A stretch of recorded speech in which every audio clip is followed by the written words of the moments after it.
اب شیعہ مثلا مظلومیت امام حسین کے جلوس نکالتے ہیں، ہمارے بعض بھائیوں کو بڑا جذبہ چڑھا کہ بھائی ہم بھی نکالیں گے کسی شہادت کا جلوس، ہمیں کیوں پرواہ نہیں ہے؟ ہم کہتے ہیں ٹھیک ہے آپ جلوس نکالو، لیکن آپ نکالو گے کیا یقین ہے کہ صدیوں تک یہ نکلتا رہے گا؟ لیکن ہمیں یقین ہے ہم رہے نہ رہے ذکر حسین رہے گا، کیونکہ یہ ہمارا ارادہ نہیں ہے ذکر حسین کو زندہ رکھنا، یہ ہمارا کمال نہیں ہے عزاداری کو زندہ رکھنا، یہ کس کا کمال ہے؟ یہ اللہ کا کمال ہے، یہ خدا کا ارادہ ہے کہ ذکر امام حسین کو زندہ رکھا جائے۔ جس طریقے سے یزیدیت نے ذکر کو مٹانے کی کوشش کی تھی وہ انسان کا تصور ہے کہ کسی نے سوال کیا کہ مثلا اگر یزید کو دشمنی امام حسین سے تھی تو شہید کرنے کے بعد خاموش ہو جاتا، مثلا آپ کو اس بندے سے مسئلہ ہے تو آپ اس کو اگر قتل کرا دو اس کے بعد تو بندہ خاموش ہو جائے نا، ٹھنڈک پڑ جائے نا کہ وہ چلا گیا، لیکن کیا مسئلہ تھا کہ شہید بھی کیا، پھر اتنی بے دردی سے لاشوں کو پامال کرنے کی کیا ضرورت ہے؟ اتنی بے دردی سے ان کے بچوں کو اسیر بنانے کی کیا ضرورت ہے؟ پھر اسیر بنا کے مسلمانوں کی بازاروں میں لے جانے کی کیا ضرورت ہے؟ یزید کو نہیں پتا کہ جس پہ میں ظلم کر رہا ہوں وہ نبی کا نواسہ ہے، کہ یزید کو نہیں پتا کہ اگر میں امام حسین کے بچوں کو اسیر بنا کے بازاروں میں لے جاؤں گا تو مسلمانوں کے دلوں میں اپنے لیے نفرت پیدا کروں گا۔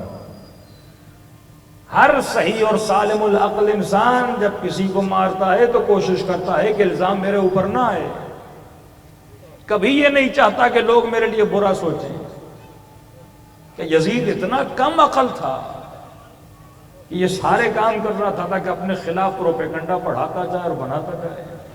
بھائی مامون بھی تو تھا نا، امام رضا کو شہید کرنے کے بعد خود امام رضا کی مجلس عزا رکھی اس نے، کالے کپڑے پہن کر عزا امام رضا میں زار و قطار رونے لگا تاکہ دنیا یہ نہ کہے کہ مامون نے رضا کو مارا ہے، وہ تو اظہار محبت کرتا تھا، تو یزید ایسا کیوں کر رہا ہے؟ مسئلہ جنگ کا تھا، دشمنی کا تھا کہ اگر ہمارے مقابلے میں کھڑے ہوئے ہیں اور فتویٰ جاری کر کے امام حسین کو واجب القتل کہلا کر اس نے امام حسین کو شہید کر دیا، تو شہید کرنے کے بعد پھر لاشا پامال کیوں کیا؟ شہید کرنے کے بعد پھر پتھر کیوں مارے گئے؟ پھر سروں کو کاٹ کے نو کے نیزہ پہ رکھ کے بازاروں میں کیوں گھمایا گیا؟ پھر اہل و عیال یعنی پتہ ہے کہ امت کو یہ کن کے بچے ہیں، کن کے نواسے ہیں، رسول کے نواسے ہیں، حرم رسول اللہ۔ اگر کوئی بندہ یہ کام کر رہا ہے یا تو وہ بے انتہا بے وقوف ہے یا تو وہ کچھ سوچ کے کر رہا ہے۔ ہاں تو اگر آپ یزید کے لیے ایک سرٹیفکیٹ نکال دیں گے کہ مینٹل آدمی تھا، تو مینٹل آدمی اتنی پراپر پلاننگ نہیں کر سکتا کہ پہلے بیعت مدینے میں لینے کی کوشش کی گئی، پھر افراد کو بھیجا گیا کہ مکے میں شہید کر دیا جائے، پھر امام کے راستے کو روکا، پھر پلاننگ کے ساتھ مسلم ابن عقیل کو شہید کیا، پھر بصرہ، پھر یہ سارے واقعات کیوں کر رہا تھا یزید یہ سب کچھ؟ کا تاریخ پڑھو اور کیا حاصل کرو؟ عبرت حاصل کرو۔ یزید کو پتا تھا کہ جس امام حسین کے لاشے کو پامال کر رہا ہوں، کربلا کی زمین پہ بلا کے کتنے طریقوں سے توہین کی گئی امام حسین کے بدن کی، لاشیں دوڑائے، پامال کیا، خصوصی گھوڑے بلائے گئے، قتل کر دیا، بات کو ختم کر دو، لیکن کہا نہیں، جتنا تصور توہین ہے وہ ساری توہین انجام دوں گا۔ اچھا توہین کر دیا، بچوں کو چھوڑ دو، خواتین کو چھوڑ دو،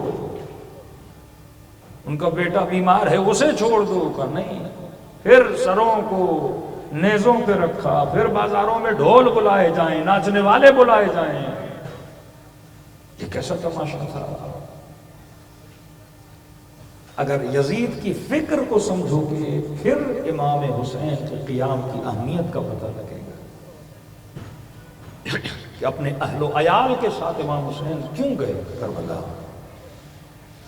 جبکہ علم امامت سے جانتے ہیں کہ یہ کیا کرنے والا ہے، جبکہ بہن کو وصیت کر کے جا رہے ہیں، جبکہ بیٹی کو بتا کے جا رہے ہیں کہ بیٹی میرے جانے کے بعد بار بار میرا سینہ نہ مانگنا، ہر چیز پتہ ہے۔ فکر یزید کیا تھی؟ فکر یزید یہ ہے کہ وہ اساس دین کو ختم کرنا چاہ رہا ہے. ایک ایسا معاشرہ جو کم از کم دین کے ظاہر کو مانتا ہے، نماز پڑھتا ہے، روزہ رکھتا ہے، مسجدوں سے کلمہ لا الہ الا اللہ کو پڑھتا ہے. اب اس معاشرے کو واپس پلٹانا ہے بت پرستی کی طرف. اور یہ معاشرہ کب پلٹے گا؟ جب شاعر کی عزت، شاعر کا احترام اس معاشرے سے ختم ہوگا، جب اللہ پہ بلیو ختم ہو جائے، جب حضرت رسول کی نبوت پہ ایمان ختم ہو جائے. اور وہ ایمان کیسے ختم ہوگا؟ تو شعر ہے یزید کے، کہنے لگا کہ لا وحی نزل، نہ کوئی وحی آئی، نہ کوئی نبی آیا، بلکہ بنو ہاشم نے ایک کھیل رچا کہ کوئی ملک ہے، کوئی خدا ہے، کوئی جنت ہے، کوئی جہنم ہے. یہ سارا کھیل تھا. اپنے خاندان کو حکومت پہ لانے کے لیے بنو ہاشم نے یہ کھیل رچا کہ ہم عرب پہ کیا کریں؟ حکومت کریں. اب اس کو کھیل دکھانے کے لیے کیا کرنا ضروری ہے کہ کوفے کا وہ مسلمان جو کلمہ پڑھتا ہے، شام کا وہ مسلمان جو لا الہ الا اللہ کہتا ہے، محمد رسول اللہ کہتا ہے. تو جب ان مسلمانوں نے دیکھا کہ جس محمد کا ہم کلمہ پڑھتے ہیں اسی کے نواسے کا سر کہاں پڑا ہوا ہے؟ نوکے نیتر. جس محمد کا کلمہ ہم پڑھتے ہیں، جس کے لیے یہ بلیو ہے کہ وہ معجزے کرتے تھے، کہ اللہ نے کسی کو نبی بنا کے بھیجا ہے، کبھی چاند کو پلٹا رہے ہیں، کبھی سورج کو پلٹا رہے ہیں، کبھی مردوں کو زندہ کر رہے ہیں، کبھی ان کے ہاتھوں پہ سننے میں آیا کہ کنکر بولتے تھے.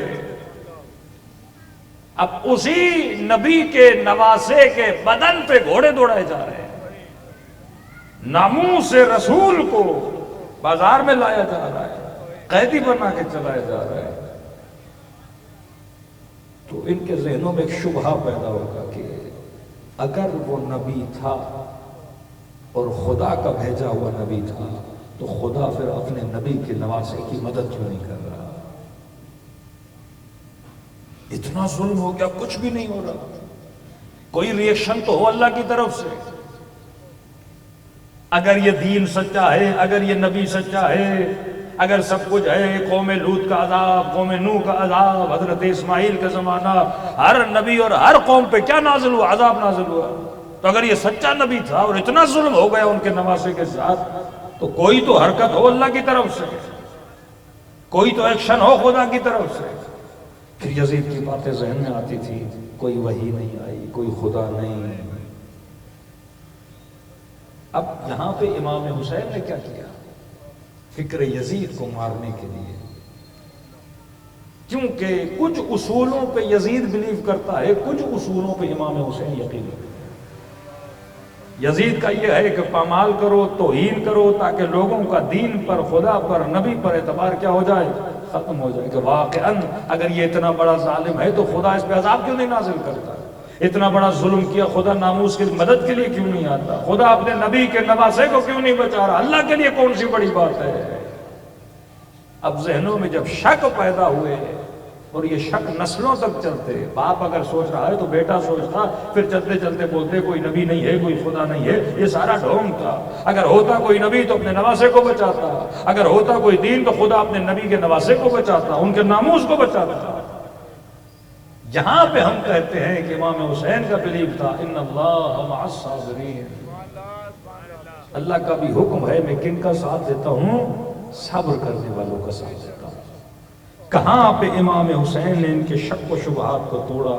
جب یہ سوچ رہے تھے کیا واقعاً نبی اپنے نواسے کی مدد کرے گا، کیا واقعاً پروردگار عالم کا کوئی وجود بھی ہے کہ نہیں ہے، یا یہ ساری اخبار جو رسول دے کر گئے اور بنا میں رسول دے کر گئے کیا یہ صحیح تھی یا غلط تھی؟ فرماتے اسی وقت اچانک نو کے نیزہ پہ حسین نے قرآن کی تلاوت کرنا شروع کر دی کہ شہید زندہ ہوتا ہے. وہ معجزہ دکھلایا کلام خدا کر کے کہ نہ ہم قرآن سے جدا ہے، نہ قرآن ہم سے جدا ہے. حسینیت، حسینیت، یزیدیت، یزیدیت، سارے حیدری، جائے تاجیل ظہور امام زمانہ علیہ السلام، بلند تر سلوات. صلی اللہ